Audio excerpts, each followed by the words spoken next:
அண்மை செய்தி 2024-2025 ஆண்டிற்கான சி மற்றும் டி பிரிவு பணியாளர்களுக்கு மிகை ஊதியம் வழங்கிட நிதி ஒதுக்கீடு செய்யப்பட்டுள்ளதாக முதலமைச்சர் மு க ஸ்டாலின் தெரிவித்துள்ளார்.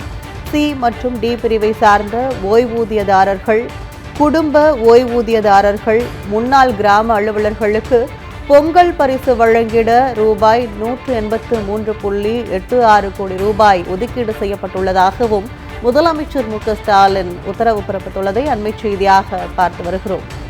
2024-2025 ஆண்டிற்கான சி மற்றும் டி பிரிவு பணியாளர்களுக்கு மிகை ஊதியம் வழங்கிட நிதி ஒதுக்கீடு செய்து முதலமைச்சர் மு க ஸ்டாலின் உத்தரவு பிறப்பித்துள்ளார். சி மற்றும் டி பிரிவை சார்ந்த ஓய்வூதியதாரர்கள், குடும்ப ஓய்வூதியதாரர்கள், முன்னாள் கிராம அலுவலர்களுக்கு பொங்கல் பரிசு வழங்கிட ரூபாய் 183.86 கோடி ரூபாய் ஒதுக்கீடு செய்யப்பட்டுள்ளதாகவும் முதலமைச்சர் மு க ஸ்டாலின் தெரிவித்துள்ளதை அண்மை செய்தியாக பார்த்து வருகிறோம்.